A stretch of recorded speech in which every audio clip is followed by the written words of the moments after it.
Bienvenidas, bienvenidos. Mi nombre es Jorge Blake, soy sociólogo y vocero de la Fundación Voces Católicas en Chile. La Fundación tiene como desafío compartir el regalo de la fe de un modo inspirador y siempre constructivo, buscando los valores que nos unen en el contexto de una sociedad diversa. Nos moviliza a estar presentes como iglesia, acogiendo y dialogando con las preocupaciones y sueños de todas las personas sin distinción. Hoy me acompaña virtualmente en este contexto de pandemia el profesor Pedro Morandé, destacado sociólogo chileno, actualmente profesor emérito de la Universidad Católica, y reconocido por su vasta trayectoria académica y por su gran contribución al campo de la sociología de la cultura y al estudio de nuestra identidad latinoamericana. El profesor Morandé ha sido y es, sin duda, uno de los intelectuales católicos de mayor relevancia en nuestro país en los últimos 50 años, y en esta ocasión tengo la oportunidad y el privilegio de poder entrevistarlo y conversar con él sobre distintos temas de actualidad. Como fundación creemos que el pensamiento del profesor puede ser una luz para entender lo que estamos viviendo, conectar con las preocupaciones y heridas de nuestra sociedad y en definitiva dar una respuesta que integre nuestra fe. Quiero agradecerle, profesor, que haya aceptado la invitación a esta conversación. Sabemos que muchas personas están interesadas en escuchar sus reflexiones y dejarse interpelar por su experiencia, así que gracias por estar con nosotros. Muchas gracias a ti, Jorge, por la invitación y a la Fundación. Profesor, quiero comenzar esta entrevista comentando con usted una noticia que hemos conocido y celebrado hace algunas semanas, y es que el Papa Francisco lo ha nombrado miembro ordinario de la Pontificia Academia de Ciencias Sociales, que es una academia, ¿no es cierto?, que fue fundada por Juan Pablo II, por allá por el año 1994, y que tiene como objetivo promover el desarrollo de las ciencias sociales a la luz de la doctrina social de la Iglesia. Hoy en día la conforman una treintena de académicos provenientes de distintas disciplinas, de diversas regiones del mundo, que son electos por el Papa por una trayectoria destacada dentro de su campo. Quería preguntarle, ¿cómo ha sido para usted el recibir este importante nombramiento? Bueno, fue una sorpresa en primer lugar porque yo, y ahí tengo que hacer un poco de historia, yo pertenecí a esta academia durante 19 años. Desde el año 94, que la fundó el Papa Juan Pablo II, hasta que el día que renunció Benedicto XVI. Un par de días después, yo decidí presentar la renuncia porque pensaba que ya se había cerrado un ciclo dentro del Vaticano. Y ¿quién iba a pensar que iba a ser elegido por primera vez un papa latinoamericano? Y además a quien yo conocía bastante porque estuve en Aparecida con él era el jefe de la comisión redactora del documento, y yo como perito invitado tenía que reportar a él. Entonces, para mí fue una sorpresa que alguien, y creo que soy el único caso, que a alguien que había renunciado y que se había ido de la academia, lo volvieran a nombrar.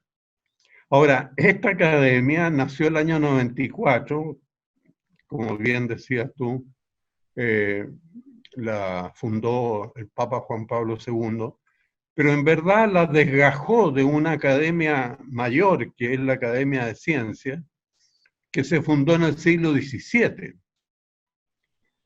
Y lo que pasa que ya en ese entonces, digamos, las ciencias sociales no eran muy desarrolladas, y después ya se ingresaron tantas personas del área de humanidades que Juan Pablo II decidió separarla y hacer una academia propia, y la Academia de Ciencia quedó solamente para científicos de las ciencias naturales, digamos. Entonces, esa es la historia, por un lado reciente, por otro lado de varios siglos, digamos, si uno considera sus orígenes primero. Usted ha dicho, profesor, que el Papa Juan Pablo II tenía una gran sensibilidad por los temas culturales. Probablemente esa sensibilidad lo movió a fundar la academia. ¿Usted cree que el Papa Francisco también comparte algo de esa sensibilidad con Juan Pablo II, quizás? Claro, la comparte plenamente, aunque naturalmente, como ocurre siempre, con sus matices propios. Eh, Hay algo que tienen en común, ¿no es cierto? Y es que Juan Pablo II bebió y creció, digamos, de la cultura polaca. Ustedes recuerdan que Polonia, en la vida del Papa, eh, experimentó tanto la invasión del régimen nacionalsocialista como posteriormente del régimen soviético. Y lo que mantuvo viva a Polonia, contado por el mismo Juan Pablo II, fue su cultura. Y entonces él tenía una especial sensibilidad al tema de la cultura porque sabía que era más fuerte que los estados nacionales y que los regímenes políticos del momento y que podía subsistir a ellos. Y entonces, desde ese punto de vista, su vinculación con la cultura tenía mucho que ver con la experiencia polaca como tal. Del otro lado, el Papa actual, el Papa Francisco, viene también de una cultura, la cultura latinoamericana, marcada por la evangelización de hace 500 años, digamos, de cuando vino España y Portugal, y fue una experiencia única en el mundo, porque por primera vez se genera un ecúmene mundial, pero respetando cada cual su horizonte cultural. De esta época viene, ¿no es cierto?, la Escuela de Salamanca y su doctrina de que todos los pueblos tenían derecho a su propia cultura. Y entonces el Papa Francisco ha recogido toda la experiencia, la historia de la cultura latinoamericana y la ha puesto ahora al servicio de la Iglesia Universal. Entonces, en ambos casos hay una cultura que ha sido mayor que los estados nacionales y que los regímenes políticos por las que ha atravesado. Eso es lo que tienen en común. Efectivamente, esta sensibilidad por la cultura es también un rasgo distintivo en su propio pensamiento sociológico y que ha estado bien vinculado con la historia de la Iglesia. Quería preguntarle, profesor, en ese sentido, este nombramiento, o segundo nombramiento, podríamos decir, ya se enmarca en la profunda y amplia relación de colaboración con la Iglesia que ha caracterizado su labor como académico, como intelectual. Usted mencionaba, entre otras cosas, su participación como perito en la quinta conferencia general del episcopado latinoamericano, en Aparecida, ¿no es cierto? Y quisiera preguntarle, en relación a esta historia de colaboración, de usted como académico con la Iglesia, ¿qué lo ha movido o qué lo movió internamente a lo largo de estos años a ponerse al servicio de la Iglesia desde su vocación como laico? Y quizás, si podríamos conversar de cuál considera usted que es la relevancia de que seamos también co-constructores de nuestra Iglesia desde la vocación específica del laicado. Claro. Bueno, yo tendría que decir en primer lugar que yo soy un devoto de lo que tradicionalmente se ha llamado religiosidad popular, que es una de las expresiones culturales más propias de América Latina, ¿no? Tanto en mi casa, digamos, desde chico, a través del rezo de novenas, bueno, desde luego del mes de María, yo creo que eso lo comparten muchos latinoamericanos.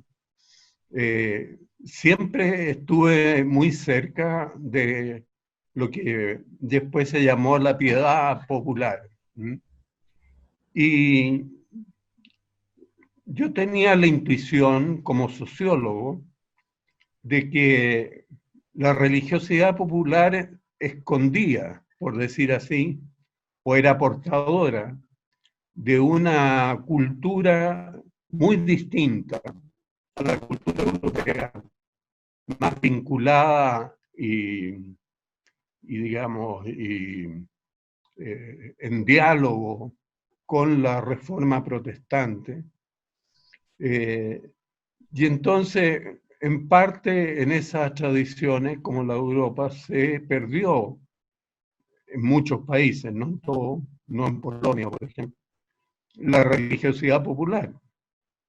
Entonces, para mí, participar de la cultura era, en el fondo, proyectar mi propia religiosidad, la que yo aprendí de chico y la que veía a diario en América Latina y en los pueblos de América Latina. Y a veces muy mal comprendida o muy injustamente comprendida por los intelectuales, que encontraban que era mitológica, mágica, que no tenía la suficiente ilustración que ellos esperaban de la religión. Y en cambio, la historia de América Latina y la historia del catolicismo latinoamericano no es comprensible, separada de la religiosidad popular. Y yo siempre pienso, aunque esto evidentemente el Papa no lo ha dicho, ni él, ni se lo he escuchado nunca, ni nada por el estilo, pero pienso que él escogió el nombre Francisco, en parte porque la primera evangelización de América Latina fue franciscana. Después se unieron los dominicos, mercedarios y finalmente después los jesuitas. Pero la primera evangelización y de la cual proviene la mayor parte de nuestra religiosidad popular es franciscana.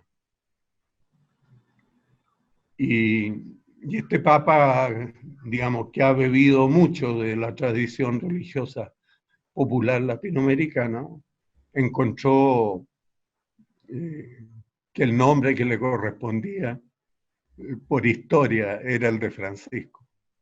Bueno, el Papa Creo Francisco yo, esta es mi hipótesis, nada más.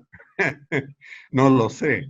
y plausible, pensando en la sensibilidad que el Papa Francisco ha tenido con estos temas. El Papa Francisco ha dicho que la religiosidad popular es reservorio de la fe, que ahí hay un depósito profundo desde el que beber. Y en esta historia, profesor, suya, de ser un laico en colaboración con la Iglesia, un poco, podríamos decir, desde el apostolado intelectual de la sociología, me gustaría preguntarle, ¿hay algún momento quizás que usted atesore de estos años de colaboración, de estas distintas instancias de encuentro, de reflexión latinoamericano en la Iglesia, que usted atesore especialmente, que lo haya marcado en su historia personal y que le gustaría compartir con nosotros? Quizás aparecía, bueno, sin duda ese fue un hito muy significativo. Sin duda, fue un encuentro muy significativo, pero también ha habido muchos otros encuentros. Yo pertenecía al Pontificio Consejo de la Cultura como consultor, porque los dicasterios están formados esencialmente por obispos. Pero hay algunos laicos que llaman consultores o eh, una especie como de asesores. Y como asesor del Pontificio Consejo de la Cultura, tuve muchísimos encuentros en América Latina con, con todos los países, digamos, desde México hasta Chile y Buenos Aires y Argentina. Pero no solo las grandes capitales, sino que también en las regiones. Y siempre percibí este río común del que bebemos todos, que es la fe popular latinoamericana. Entonces, para mí ha sido eso un momento siempre renovador, el ver en las partes más variadas de América Latina, no obstante las diferencias nacionales, regionales, algunos de Costino, otros de la cordillera, otros del trópico o de la selva, siempre he encontrado esa misma religiosidad básica de América Latina, que evidentemente ha tenido una impronta mariana muy intensa, pero no solo mariana, también pasa a través de los distintos santos y del mismo Cristo. Por ejemplo, una de las devociones populares mayores de Perú es el Señor de los Milagros, que es una imagen de un Cristo crucificado, digamos. Entonces, hay una gama muy grande de expresiones de religiosidad popular en las cuales uno se siente a gusto, se siente como en casa, Y una sintonía. porque, claro, es una sintonía que ha tenido desde niño. Y por supuesto, los grandes eventos así eclesiales, que para mí fueron más significativos, fue por un lado el encuentro de Aparecida con todos los obispos de América Latina, pero antes la celebración del bicentenario, digamos, del jubileo. Yo para el jubileo tuve la ocasión de ir como 8 veces a Roma, celebrando a los profesores universitarios, a la familia, a la cultura, a la academia, a los laicos, en fin, a distintos grupos con los cuales he colaborado. Y en todos lados siempre se vivió con una fe muy profunda, pero también con un sentido de misión muy grande, esta vivencia, digamos, eh, del bicentenario. Sí, sabemos también que esos Del espacios, bicentenario, es decir, perdón, del bimilenio, digamos, del, correcto, para el jubileo. claro, del Y sabemos que jubileo. estos espacios fueron para usted también espacios de construcción de amistades bien profundas con intelectuales latinoamericanos que compartían la fe católica y que se encontraron y fueron formando camino y amistad en ese tiempo. Y también todavía en esta mirada sobre la iglesia, profesor, quería traer a colación una frase que es predilecta de usted, esta famosa frase de Heidegger que dice que preguntar es la devoción del pensar. Es una frase que tantas veces la escuchamos en clases y se nos ha quedado grabada.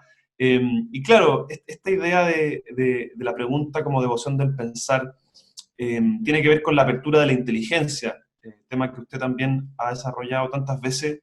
Y quería preguntarle, en estos tiempos particularmente desafiantes que estamos viviendo como país, como sociedad, ¿cómo podríamos quizás cultivar en el seno de nuestra iglesia latinoamericana una inteligencia más abierta a la realidad? Una inteligencia sentiente, como dice Zubiri, o qué preguntas hoy día tenemos que hacernos como iglesia latinoamericana, laicos y consagrados, que nos ayuden a estar más abiertos a la situación del país que estamos viviendo todos. Claro. Bueno, yo creo que tú pones una veta, un hilo, que para mí ha sido muy importante y lo es ahora, y lo he visto muy confirmado en el Papa Francisco, de entender la fe como una pregunta abierta porque está por hacer. O sea, uno recibe el depósito de la fe, ese es un tesoro, pero no es un depósito eh, como diríamos, una especie de cofre que está enterrado en la tierra y que no da fruto, sino que el depósito de la fe es un depósito vivo y por lo tanto permanentemente abierto. Abierto eh, a las preguntas de los demás, a las preguntas del tiempo, eh, pero abierto también a nuestra propia crecimiento en la fe. Hay el fundador de un movimiento importante dentro de la iglesia decía, hay que poner el oído en el corazón de Dios y la mano en el pulso del tiempo. Y yo creo que esa actitud de apertura de la fe exige esa doble realidad, de por una parte un oído atento, una escucha en interrogación permanente, en interrogación respecto de nosotros mismos y de la profundidad de la fe, pero por otro lado también la mano en el pulso del tiempo, es decir, eh, esta interrogación de la fe está abierta siempre a las circunstancias cambiantes de cada momento histórico. Y en ese sentido uno lo puede ver a partir de grandes acontecimientos, ¿no es cierto? Como nos ha tocado vivir, por ejemplo, ahora la pandemia o antes la rebelión social, ¿no? Eh, pero también hay que mirarlo en términos generacionales.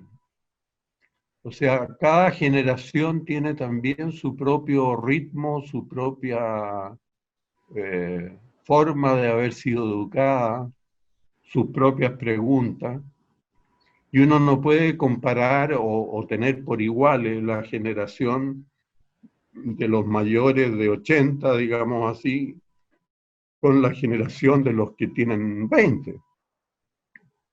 O sea, cada generación tiene también sus propias preguntas, sus propias inquietudes, marcadas no tanto por una experiencia distinta de la fe, sino que por una experiencia distinta de los acontecimientos del tiempo.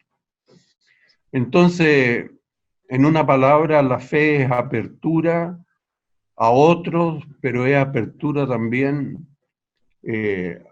a sí mismo en cuanto orientado a las preguntas de su época y a los problemas de su época que tienen que ser resueltos.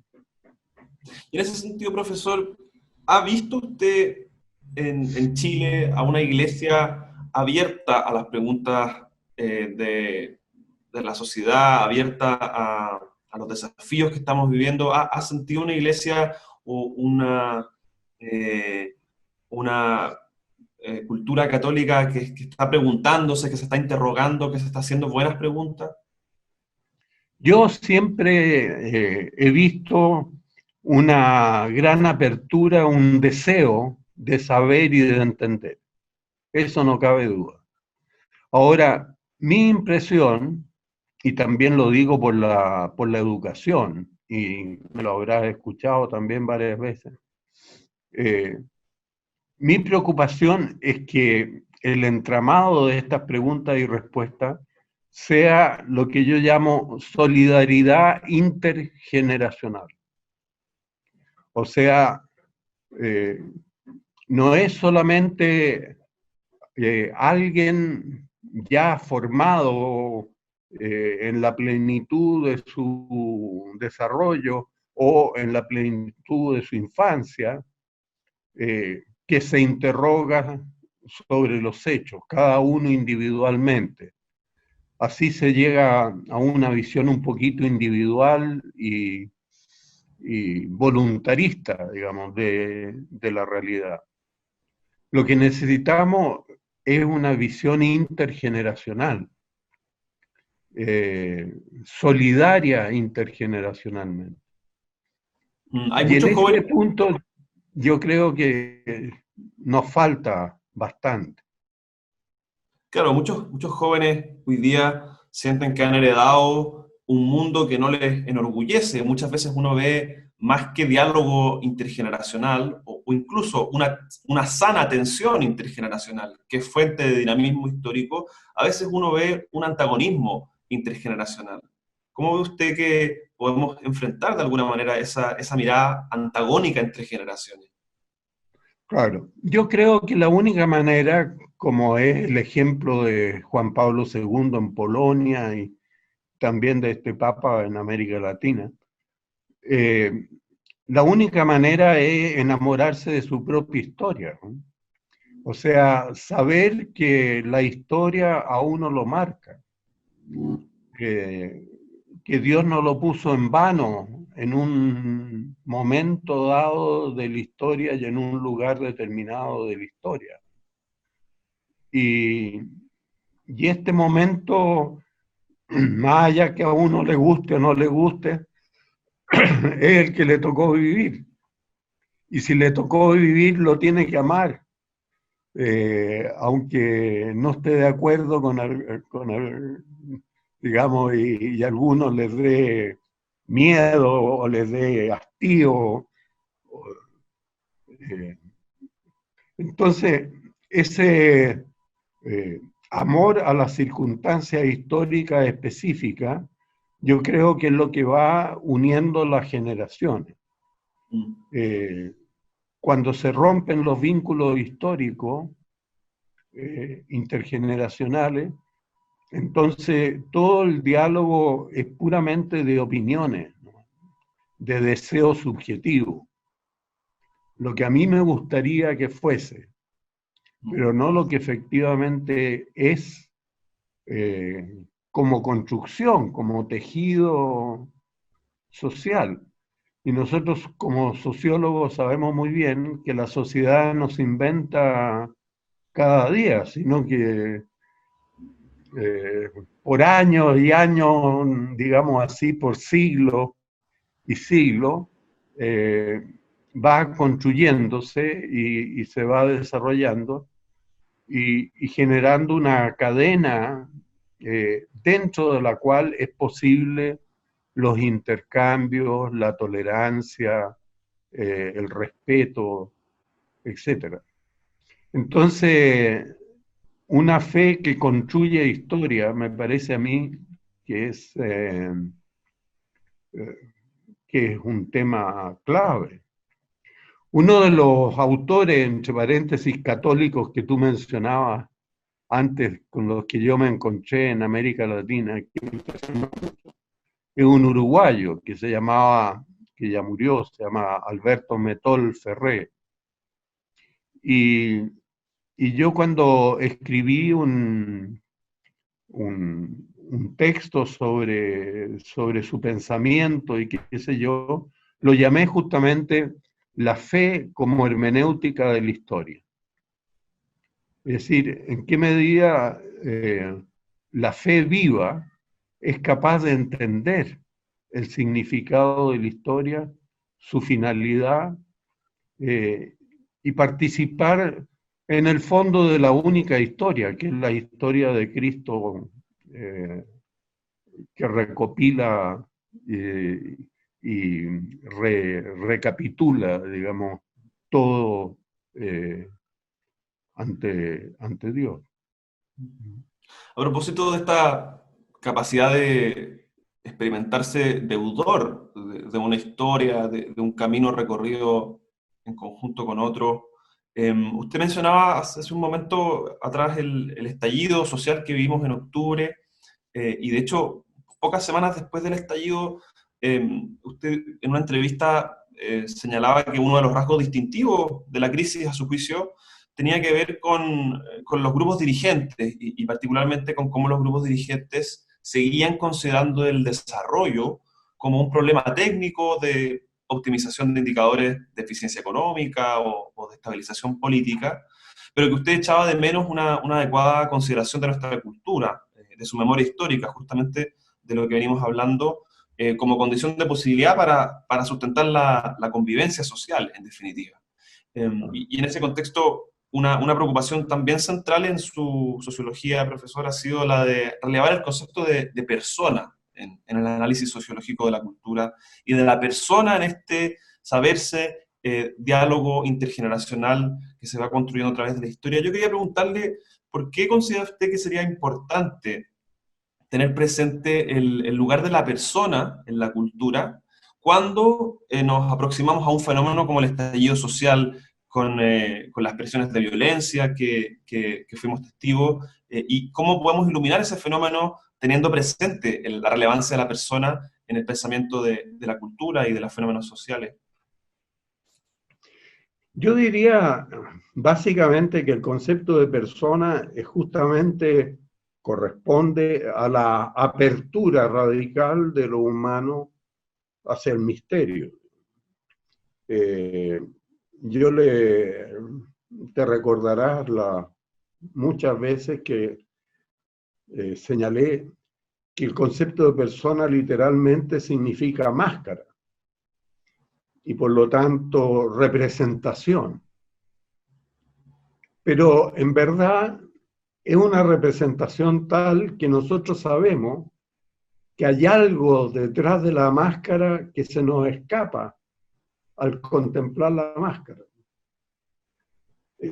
La máscara podemos ver personas alegres, tristes, riendo, llorando, ricos, pobres, inteligentes, menos inteligentes. Pero siempre hay alguien detrás de la máscara. Hay una realidad profunda que vive detrás de la representación y que reducir el mundo a pura representación, digamos, es empobrecerlo de su condición de realidad básica. Entonces, el concepto de persona yo creo que pone en jaque precisamente esto que se oculta de la representación. O sea, todos sabemos que desde el punto de vista de la representación somos personas, ¿no es cierto? Y yo creo que a nadie le costaría decir, mire, todos somos personas, todos los seres humanos son personas. Y de hecho lo dice el derecho y lo dice la política, ¿no? Pero cuando decimos persona, estamos también hablando de la originalidad propia de cada quien, que se esconde detrás de la representación. Y muchas veces no tenemos ojos ni oídos para escuchar eso que está detrás de la máscara y que se nos revela como persona. Entonces, yo creo que el énfasis en la persona tiene que ver con la realidad más profunda de la creación o de la criatura humana. El Papa Juan Pablo II, en su discurso a la UNESCO, que es como la pieza maestra que él escribe sobre el tema de la cultura, él habla del sujeto humano portador de la trascendencia de la persona, dice. No dice que el sujeto humano es trascendente, sino que es portador de la trascendencia de la persona. O sea, en el fondo nosotros transportamos, llevamos sobre nosotros esta idea de persona que es trascendente respecto de nosotros mismos, que nos trasciende, que va más allá de nuestra existencia cotidiana, que va más allá de la representación. Y yo creo que eso es lo que hace falta, o sea, nos quedamos con la idea de la persona puramente como representación ideológica, como representación del derecho, como representación de los medios de comunicación. A veces los sociólogos usamos la palabra roles para definir eso. Y claro, en parte es así, pero que detrás del rol hay efectivamente una persona que es un misterio. Eso es lo que de verdad importa. Sí, y en esta línea de lo que somos, lo que no somos capaces de ver, cuando por ejemplo analizamos un fenómeno como el estallido social, han habido muchos diagnósticos, ¿no es cierto? Y muchos de los diagnósticos que uno encuentra están en el plano como de las estructuras, de las instituciones o de la representación de alguna manera, y son ciegos al plano de las personas. ¿Hay algún diagnóstico de lo que estamos viviendo a nivel del estallido social, profesor, que usted le haya hecho más sentido en esta mirada más sensible a la realidad de la persona, y que haya leído quizás en los intelectuales de hoy en día, los políticos intelectuales chilenos, que a usted le haya hecho más sentido como interpretación de lo que estamos viviendo?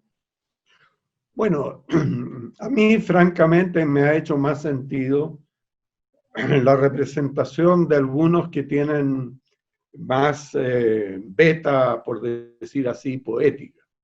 Por ejemplo, el caso de Christian Warnke, yo creo que a todos nos ha llamado la atención. También el caso de Gastón Sublet, eh, que con 93 años sigue lleno de vida y, y hablando de los misterios del ser humano y de la cultura. Eh, o sea, personas de ese tipo nos han puesto, no nos han dicho lo obvio, lo que todo el mundo sabe, que hay que mejorar las pensiones, que hay que mejorar la seguridad, que esto, que lo otro, sino que nos han puesto más bien en la vida de la persona. Pero cuando uno ve el magisterio actual, yo noto, especialmente en este Papa, el Papa Francisco, una humildad muy grande, eh, capaz de reconocer la persona más allá de las categorías sociales o de las representaciones. eh, Él puede, cuando ve sus homilías, a veces toma ejemplos de todos los días, pero detrás de los ejemplos hay siempre una realidad que sobrepasa los ejemplos. Y entonces, eh, y él es capaz él usa, claro, la lógica tan jesuita, ¿no es cierto? Y hoy día estamos en la fiesta de San Ignacio, así que para ti también mis felicitaciones, porque sé que tienes raíces ignacianas. Eh, eh, con la idea de San Ignacio del discernimiento, ¿no? Pero el discernimiento es justamente la búsqueda de eso que trasciende la circunstancia visible del momento y es capaz de escudriñar en lo invisible a través de los signos exteriores. Entonces, también noto ahí como un estilo distinto de mirar la crisis que el estilo habitual de la prensa. Cómo este registro más poético o estético nos abre a la realidad, desde un lugar menos obvio, y desde ahí nos permite relevar esa realidad nunca apresable del todo, que es la realidad de la persona. Yo quería, profesor, llevarlo un poco del estallido social a otra experiencia también límite que hemos vivido, que es la experiencia de la pandemia, y del confinamiento. Y es que a raíz de esta pandemia, bueno, muchas personas llevan meses sin poder encontrarse presencialmente. Me imagino que usted también ha estado en este confinamiento, y muchas personas no han podido estar presentes en momentos clave de la vida de sus familiares y amigos. Han acontecido nacimientos, matrimonios, también, por cierto, fallecimientos. Eh, y la verdad es que esta dimensión del encuentro cara a cara, la dimensión presencial de la vida, ha sido un tema recurrente en su pensamiento y es un elemento central en nuestra cultura. Y nos hemos visto muchos meses en esta experiencia de no poder vernos, Y yo quería preguntarle en ese sentido, ¿cómo cree que hemos vivido esta experiencia desde nuestra identidad cultural tan particular? ¿Qué es esta experiencia del distanciamiento social y del no poder vernos y compartir presencialmente? ¿Cómo hemos procesado como cultura esa experiencia del confinamiento estando tan habituados al encuentro cara a cara y siendo eso algo tan relevante en nuestra cotidianidad? Bueno, yo creo que ha sido una carencia tremenda. O sea, todos hemos vivido el confinamiento eh, como en cierto sentido, una maldición, no algo deseable, sino que al revés, ojalá pronto superable. Eh, Gracias a Dios, a mí por lo menos en mi familia no ha tocado porque yo conozco casos en que efectivamente hasta los esposos han debido separarse pensando en los hijos o en mantener la casa libre de contagio. Pero ya separarse de los hijos, como el caso mío, ¿no? Ha sido bastante doloroso. Ahora, hoy día, gracias a Dios, existen estas tecnologías como las que estamos usando ahora, ¿no es cierto? Vernos a la distancia. Y aunque sea a la distancia, vernos el rostro, o sea, lo que da signo de una vida detrás de la máscara y de la representación. Entonces, en rigor, yo he pensado muchas veces que eh, nos ha obligado Dios a vivir de un modo particular lo que es la experiencia sacramental. O sea, en la experiencia sacramental ocurre eso, que uno bajo la especie de pan y vino o bajo el signo del cirio o del agua eh, o del óleo, eh, tiene que mirar y ver una realidad escondida detrás de esos signos y, y que solo nos es accesible parcialmente a través de la oración. Yo creo que en la vida real este confinamiento nos ha obligado un poco a eso, o sea, a desarrollar un poco más la visión sacramental de la existencia y, y a tener la esperanza de que, como dice San Pablo, un día se caerá el velo y miraremos cara a cara. Y en esta mirada, profesor, del confinamiento como un aprendizaje espiritual incluso, un aprendizaje místico incluso uno podría decir. Bueno, sabemos que herramientas como Skype o el mismo Zoom existían hace ya un buen tiempo, y más bien lo que hemos vivido ha sido una virtualización forzosa y más masiva de los vínculos, de muchos vínculos que eran presenciales. Yo quisiera preguntarle si piensa usted que esto puede tener un efecto de más largo plazo, o sea, si podríamos pensar que después de haber trasladado al plano virtual tantos vínculos, puede ser que eso quede un poco reificado, que nos acomodemos ahí y que esto sea un cambio más definitivo en la oralidad, en la experiencia del encuentro entre personas. ¿Cómo lo ve usted, esa posibilidad de cambio de más largo plazo? Claro. Bueno, yo siempre creo que, eh, digamos, a la oralidad, que es la experiencia básica del ser humano, se le agregó la escritura como tecnología particular y después se le agregó el audiovisual como estamos ahora. Pero como dice Gadamer, al final siempre la experiencia de la oralidad es la experiencia fundante, el lugar donde podemos hablar hasta en monosílabo. El lenguaje escrito no nos permite hablar en monosílabo, tampoco el audiovisual, en cambio la oralidad sí. Entonces, yo tengo la experiencia o el deseo, y creo que hay como razones suficientes para pensarlo así, que ni el audiovisual va a eliminar la escritura, ni la escritura va a eliminar la oralidad. Y al final la oralidad va a continuar siendo la experiencia básica fundante de lo humano.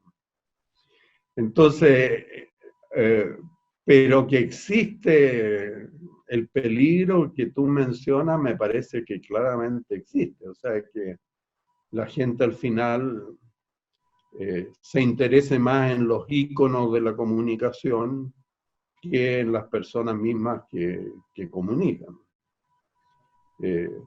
Pero ¿acaso no ocurrió lo mismo con el libro? O sea, o originalmente todavía en el plano de la oralidad con la representación teatral, de que muchos se quedaron. Ahora se puede ir al teatro por Zoom. No sé si lo ha... Sí, claro. Pero en el fondo, porque uno siempre supone que detrás hay una experiencia de oralidad fundante. Así es. Cuando se rompe esa experiencia, por decir así, todo se acartona, se vuelve sin vida, se vuelve inexpresivo. Profesor, y a propósito que estamos hablando de esto, ¿le ha tocado tener muchos encuentros por videollamada en este tiempo? ¿Cómo ha sido esa experiencia? O sea, de todo un poco. Desde luego con mis hijas yo me comunico por videoconferencia. Pero también estamos teniendo regularmente reuniones de la Academia de Ciencias Políticas y Sociales, aquí la chilena, digamos, en Chile, a través de videoconferencia. Y también con algunos otros grupos de personas, especialmente de jóvenes, en que comentamos lecturas o conversamos sobre distintos temas, que también ha sido bastante enriquecedora. Ahora, evidentemente, a diferencia de lo que ocurre con una conversación, normalmente estos mecanismos tienen un horario, entonces a los 40 minutos se corta, y aunque uno se haya quedado a mitad de camino del desarrollo de una idea, la tiene que dejar para otra ocasión. Entonces, yo confieso que me ha sido de mucha utilidad, pero claro, ciertamente no sustituye para nada, y yo imagino que especialmente los colegas que están activos y que han tenido que hacer clases a través de Zoom, por lo menos las clases teóricas, no las clases prácticas, van a experimentar un cambio, tal vez una frustración grande, pero a la vez una cierta experiencia de novedad y de creatividad a través de estos mecanismos.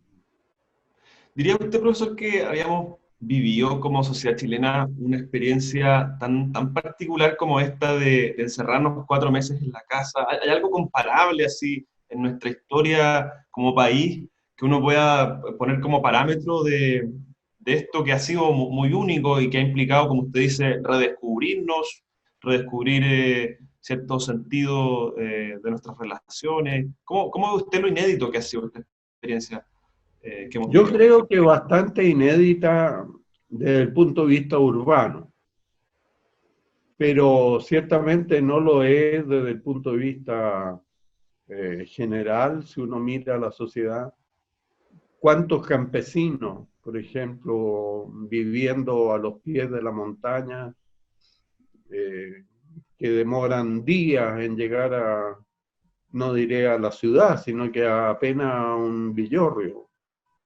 O los mineros que también tienen que recorrer grandes distancias, eh, o los pescadores que tienen que zarpar y no saben si vuelven, y si vuelven, vuelven eh, prescindiendo de la importancia de las fechas en las que vuelven. Eh, ¿Cuánta gente ha tenido que pasar por alto efemérides o celebraciones importantes de su familia porque estaba lejos de la casa en algún tipo de trabajo?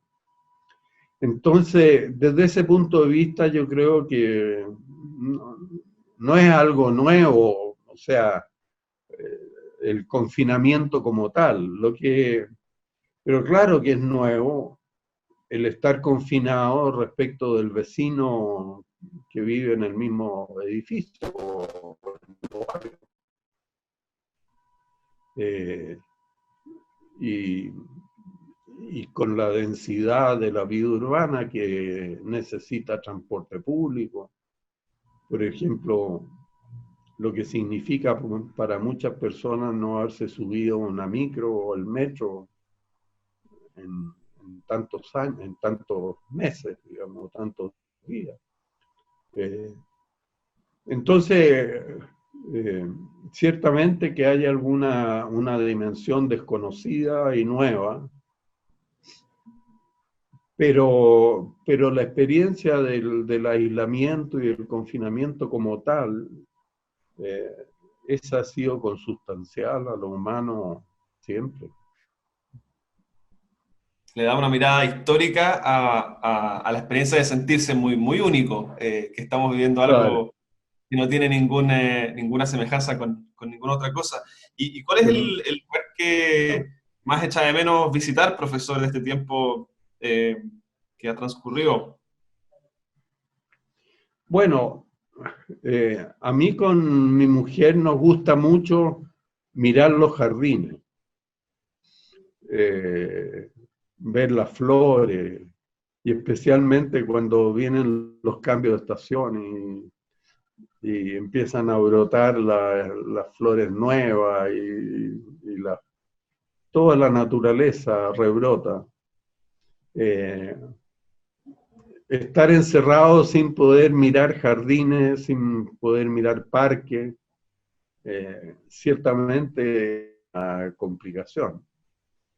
Pero también es una complicación, otros menesteres así también corrientes, como ir a la feria, al supermercado, eh, comprar cosas agradables, cosas de estación.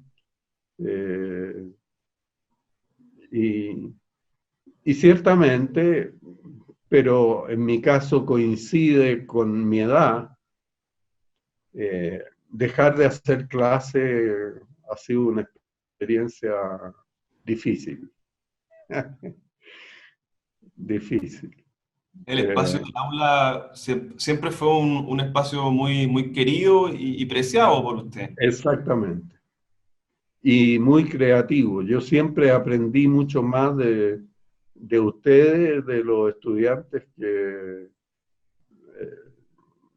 que de mis colegas o lo que ustedes hayan aprendido de mí. O sea, en el fondo siempre se establece una relación recíproca de comprensión Y claro, en mi caso se interrumpió abruptamente en virtud de una enfermedad, digamos, y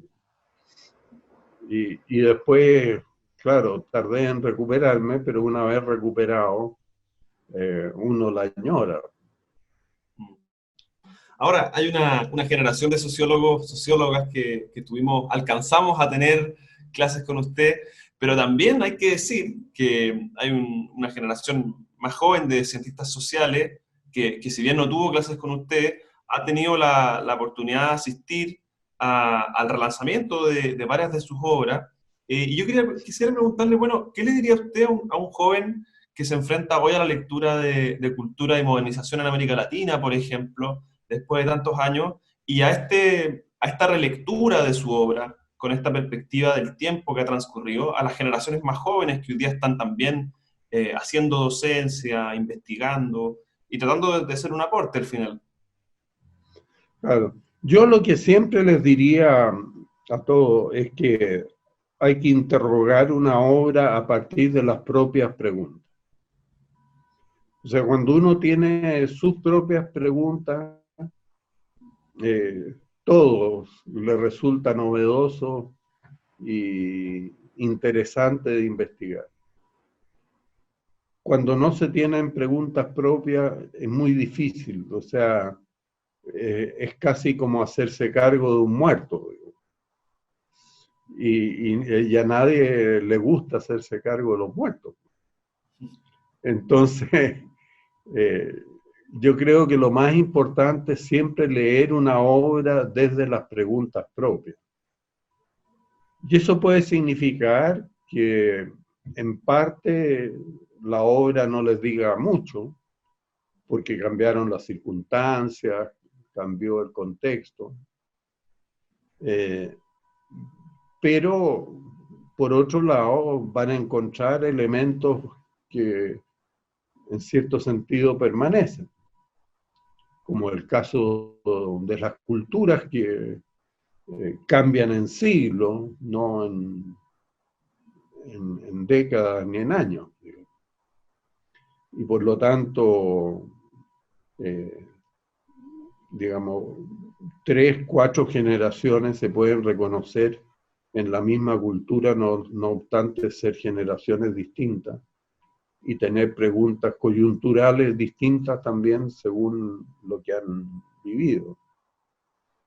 Entonces, hay cosas que son permanentes. Y yo creo que desde el punto de vista ya del contenido sociológico, lo más importante para mí sería que recuperaran la pregunta sociológica y la interrogación sociológica sobre los problemas. Yo cuando escribí Cultura y Modernización, lo que estaba en boga era el pensamiento económico y todo lo demás, incluido la sociología, no tenía ninguna relevancia. Entonces, ese libro trataba de mostrar, en el fondo, cómo, aunque se olvidaran los economistas de la sociología y de la historia, seguían metidos dentro de ella y sus éxitos y fracasos los iban a juzgar históricamente. Ahora, yo creo que esa tendencia, digamos, de una sobrevaloración de lo económico sigue vigente y nos va a acompañar durante mucho tiempo. No como una especie de soberbia de los economistas, sino que porque ya la mayor parte de los medios de comunicación, en fin, les resulta más fácil el lenguaje económico que otros lenguajes. Entonces, yo creo que si los sociólogos son capaces de descubrir lo que la economía no les da y lo que por su parte, aporta positivamente la sociología para completar la imagen de la sociedad en su conjunto y la visión de la sociedad en su conjunto, sería estupendo. O sea, yo me sentiría muy satisfecho si mis libros colaboraran con un granito de arena en esa dirección. Nos quedamos con ese deseo, profesor, y si me permite, quiero llevarlo a un último tema brevemente, del que me gustaría preguntarle, que es, bueno, el proceso constituyente que vamos a iniciar como país, un proceso también, ha sido un tiempo intenso de muchos procesos paralelos, y quería quizás preguntarle de manera muy general, ¿cómo ve usted este proceso? ¿Qué expectativas le genera que vayamos a iniciar una discusión constituyente? ¿Qué, qué riesgos, qué oportunidades ve de cara a este proceso que vamos a vivir? A ver. Bueno, yo creo que siempre discutir racionalmente sobre las bases de la convivencia humana eh, es muy loable y muy sanador.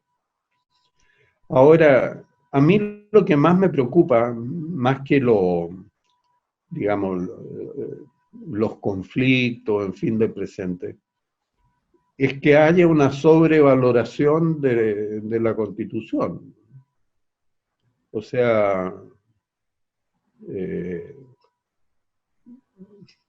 existe una realidad como nosotros aprendimos en sociología a través de Durkheim, de Marcel Mauss, en fin, que es anterior a los pactos constitucionales, que tiene que ver con la reciprocidad del don, con la responsabilidad compartida por las personas, con las deudas, con lo que es debido a los distintos grupos sociales y personas. Todos que son anteriores a la Constitución. Entonces, me da un poco eh, no de miedo en el sentido de que puede salir cualquier cosa, sino que como una especie de pérdida de tiempo, creer que con la Constitución se inventa la sociedad.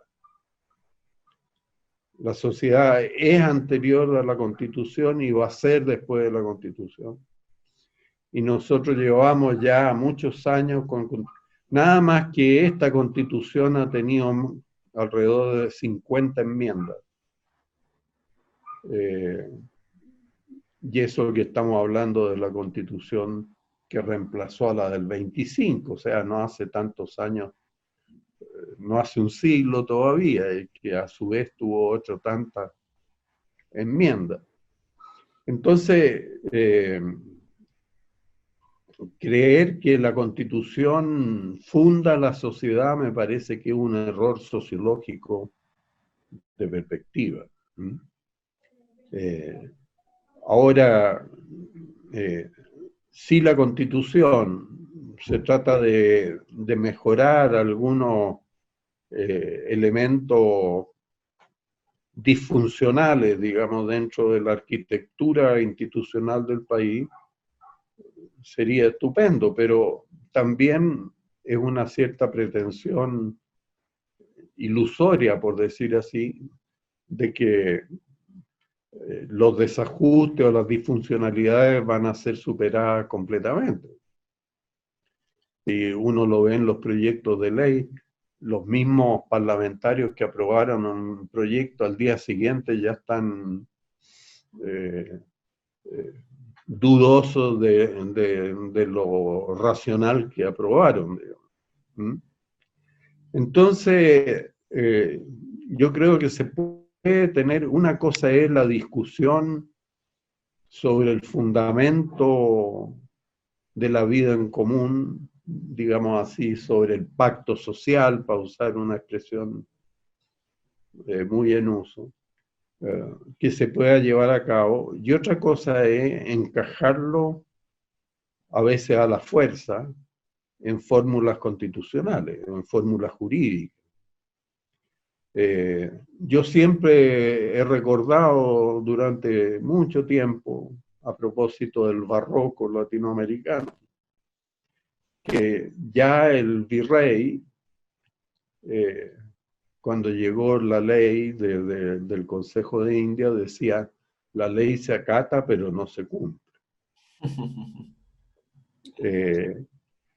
Y a lo mejor en compensación, nosotros somos uno de los países más legalistas que existe en el mundo. Porque claro, como nadie cumple la ley, entonces hay que hacer más, poner más requisitos y más, hacer más intrincado el proceso de la discusión y del cambio de la ley. Entonces, me parece, en dos palabras, bienvenida a la discusión sobre los fundamentos de la vida en sociedad, pero eso no ocurre a nivel, en el plano jurídico, sino que es anterior al plano jurídico.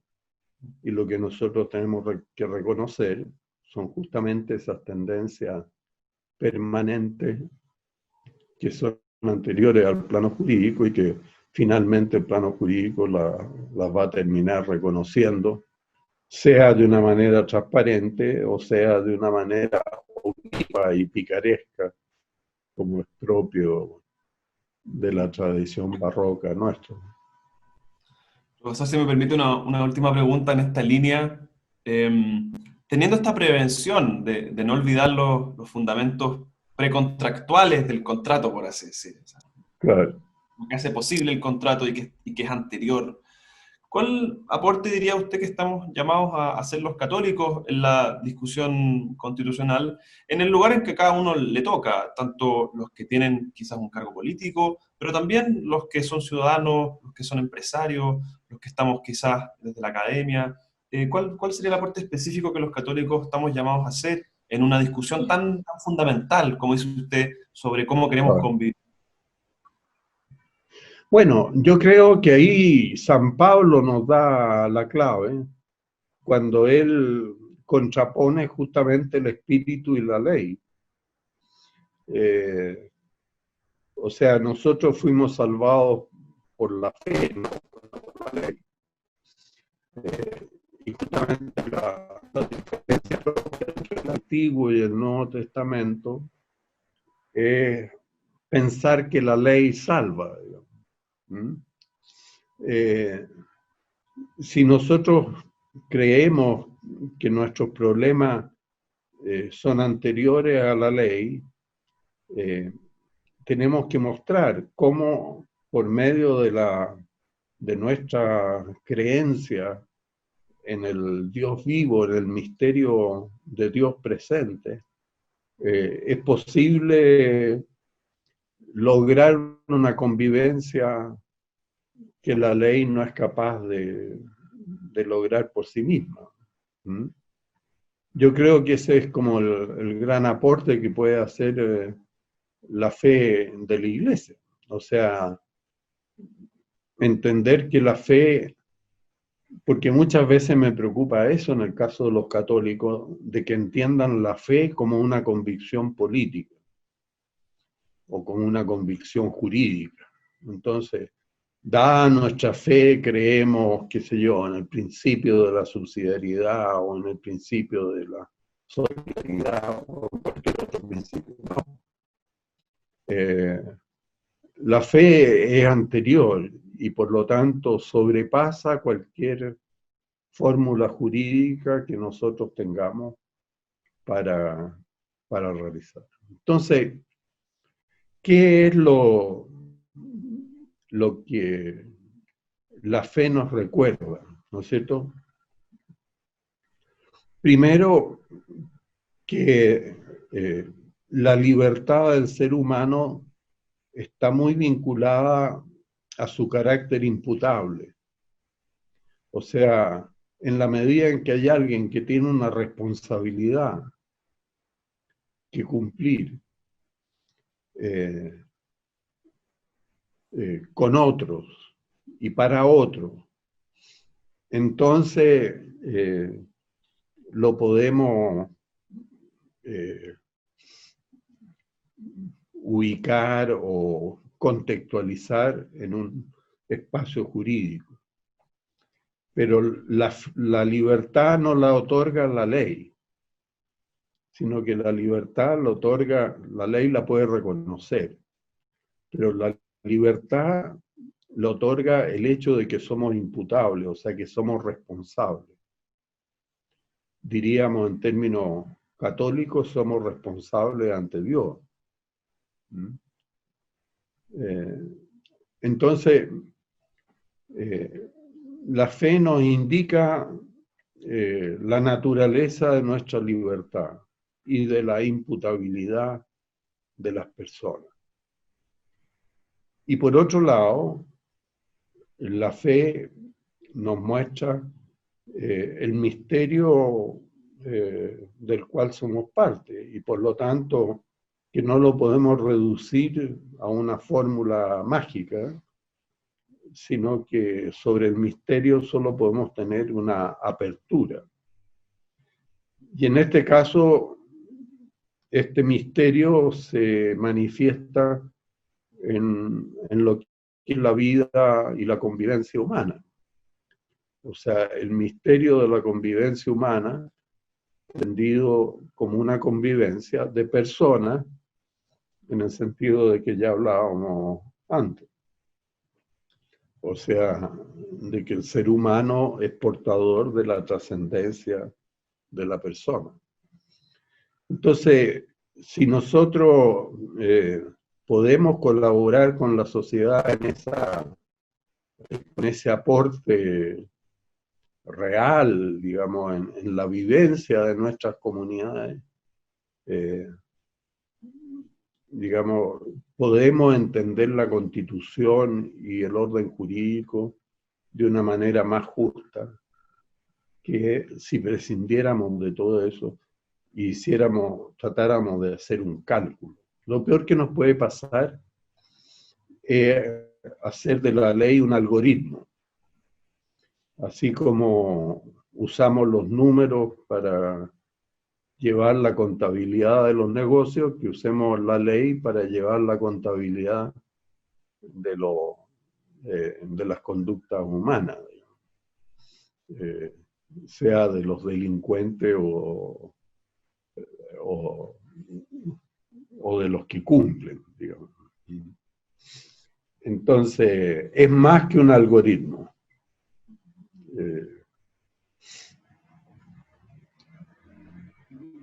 Y eso es lo que, digamos, la fe nos podría recordar. Quiero agradecerle, profesor, por este tiempo de conversación. Ha sido un gusto hablar con ustedes. Agradecerle por su amabilidad para poder contestar a esta entrevista, estas preguntas. Y bueno, decirles a las personas que nos están oyendo que esta entrevista es parte del esfuerzo que hacemos como Fundación Voces Católicas por poder pensar juntos, iluminar lo que estamos viviendo, pensar nuestra fe, estar abiertos a los distintos desafíos que tenemos como sociedad. Agradecerle una vez más, profesor, por esta entrevista y saludar a todas las personas que nos han estado oyendo. Muchas gracias.